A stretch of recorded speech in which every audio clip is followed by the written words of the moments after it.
Private కావచ్చు, ప్రభుత్వ రంగానికి చెందిన సంస్థ నుంచి కావచ్చు. తీసుకున్న రుణాన్ని ఒప్పుకున్నట్లుగా తిరిగి చెల్లించకుంటే ఒక స్థాయి దాటిన తర్వాత సదరు బ్యాంకులకు సంబంధించిన లోన్ రికవరీ ఏజెంట్లు ఎంత దారుణంగా వ్యవహరిస్తారో, మరింత అరాచకాన్ని క్రియేట్ చేస్తారో ప్రత్యేకంగా చెప్పాల్సిన అవసరం లేదు. అనుకోని ఇబ్బందుల కారణంగా తీసుకున్న రుణాన్ని తిరిగి చెల్లించకుంటే బ్యాంకు రికవరీ ఏజెంట్ల నుంచి ఎదురయ్యే వేధింపులకు ఇప్పటి వరకు చెక్ పెట్టే చట్టబద్ధత లేదు. సమయం సందర్భం అన్నది లేకుండా ఫోన్లు చేసి బూతులు తిట్టడం, ఇళ్లకు రావడం, బలవంతపు చర్యలకు పాల్పడడం లాంటివి తెలిసినవే. మొత్తంగా ప్రత్యక్షంగా నరకాన్ని చూపే రికవరీ ఏజెంట్లకు చెక్ పెట్టేలా తాజాగా రిజర్వ్ బ్యాంక్ కొత్త మార్గదర్శకాల్ని తీసుకొచ్చింది. కొన్ని బ్యాంకులు, ఆర్థిక సంస్థలు మరో అడుగు ముందుకు వేసి లోన్ రికవరీ బాధ్యతల్ని కొన్ని సంస్థలకు అప్పజెపుతున్నారు. వారు చేసే వేధింపులు తమకు బాధ్యత లేనట్లుగా చెప్పి తప్పించుకుంటున్నారు. ఎందుకంటే లోన్ రికవరీ ఏజెంట్లు బ్యాంకు ఉద్యోగులు కాదని చెబుతూ ఉంటారు. ఈ తరహా వేధింపులకు చెక్ పెట్టేలా రిజర్వ్ బ్యాంక్ కీలక మార్గదర్శకాల్ని తీసుకుంటుంది. దీనికి సంబంధించిన ముసాయిదాను తాజాగా విడుదల చేసింది.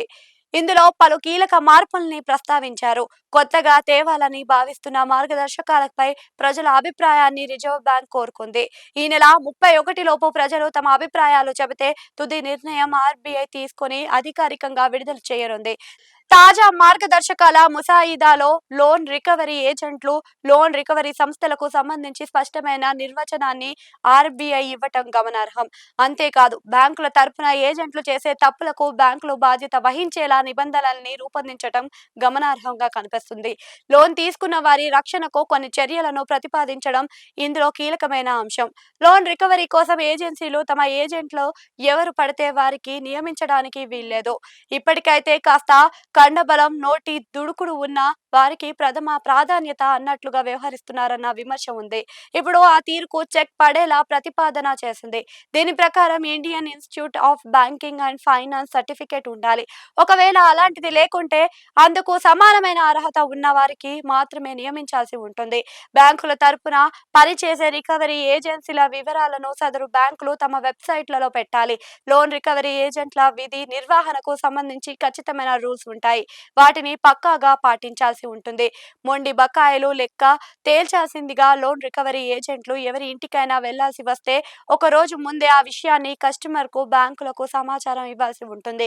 రికవరీ ఏజెంట్లుగా వెళ్లేవారు తమ వెంట గుర్తింపు కార్డుతో పాటు లోన్ రికవరీ పత్రాన్ని తమ వెంట తీసుకువెళ్లాల్సి ఉంటుంది. తాము వచ్చే వివరాలని వెల్లడించిన తర్వాత సదరు ఏజెంట్ ఏదైనా కారణంగా వెళ్లలేక పక్షంలోని ఆ విషయాన్ని సదరు వినియోగదారుడికి వెంటనే సమాచారం అందించాల్సి ఉంటుంది. రుణం తీసుకున్న వారినే కాదు, రుణానికి గ్యారంటీగా ఉన్న వారిని సైతం తరచూ ఫోన్లు చేసి వేధించకూడదు.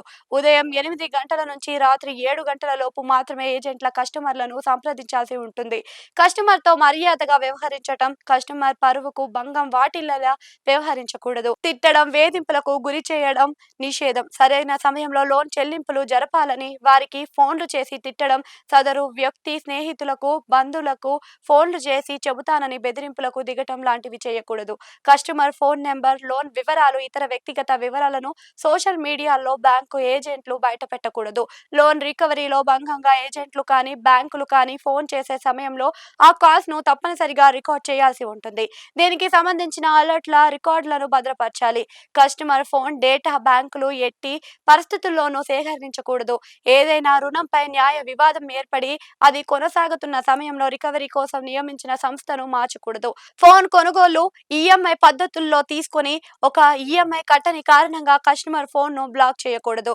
60 రోజులు గడిచిన తర్వాత మొదటి నోటీస్ ఇవ్వాలి. ఆ తర్వాత మరో 21 రోజుల సమయం ఇవ్వాలి.